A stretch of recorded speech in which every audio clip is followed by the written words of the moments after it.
Monsieur Laurent Louis, pour votre question au ministre de la Justice. Merci, Monsieur le Président. Monsieur le ministre, la semaine dernière, ma collègue Genot vous a interrogé sur les mesures que vous comptiez prendre suite à la publication du rapport ONU Femmes qui pointait malheureusement du doigt le taux particulièrement ridicule. J'attends, Monsieur le Président. Le taux particulièrement ridicule de condamnation des violeurs dans notre pays.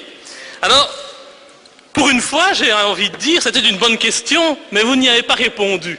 Vous avez préféré pointer du doigt les chiffres qui, selon vous, étaient trop anciens et stigmatiser ce rapport. Mais, bien entendu, je ne vais pas m'attarder aujourd'hui sur les chiffres dont on a déjà parlé la semaine passée, mais quand même, 96%, Monsieur le ministre, 96% des viols dans notre pays restent impunis. Alors, ce chiffre nous place dans le même rang que des pays comme le Nigeria ou le Pakistan. C'est évidemment totalement intolérable.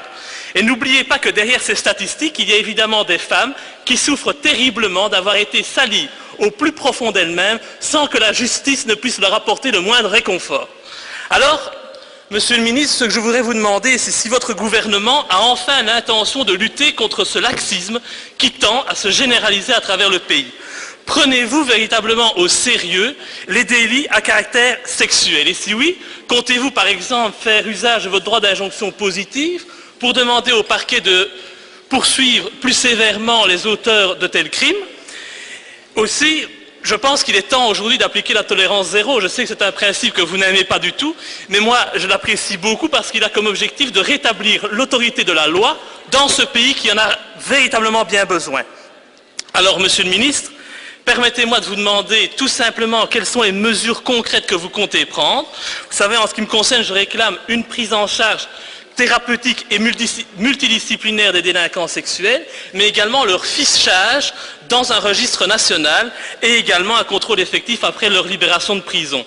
Donc je vous demande simplement, Monsieur le ministre, si vous comptez me suivre dans mes demandes ou vous contenterez-vous encore du laxisme actuel? Je vous remercie. Monsieur le ministre.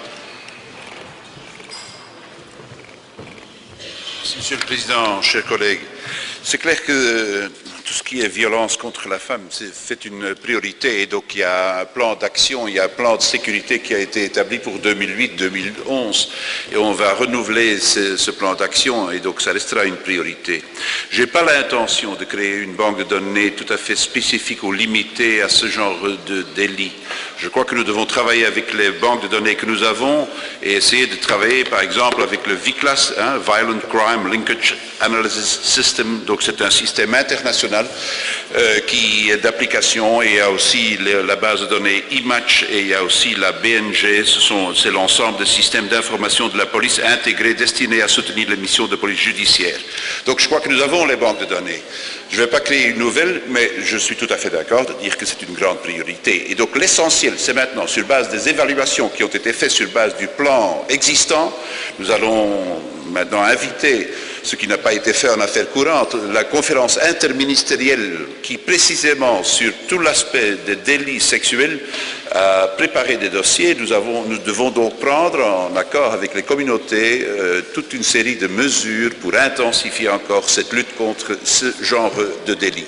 Donc après les vacances, si je suis encore là, si le gouvernement est encore là, on verra. Je prends l'initiative d'inviter la conférence interministérielle entre le fédéral et les communautés, spécifiquement sur le point des délits sexuels.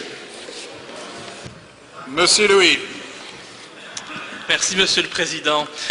Donc, merci, Monsieur le ministre, pour ces précisions. Je voudrais simplement vous dire, heureusement que c'est une priorité pour vous. Parce que 4% de condamnation, qu'est-ce que ce serait si ce n'était pas une priorité? Permettez-moi de vraiment être très inquiet en la matière. Donc c'est vrai que les chiffres sont implacables, ils ne mentent pas.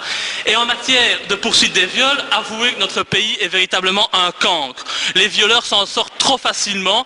Les peines qui sont prévues dans le code pénal ne sont pas appliquées. 2 ou 3 ans pour un viol, ce n'est véritablement pas assez. Et c'est vrai que je pense qu'il faut agir au niveau du droit de la femme dans notre pays parce que les droits de la femme tentent à diminuer de plus en plus. Par exemple, il n'est pas normal dans notre pays, si vous voulez bien m'écouter, mais c'est pas grave, qu'on puisse se promener plus difficilement en jupe. Merci, Monsieur Louis.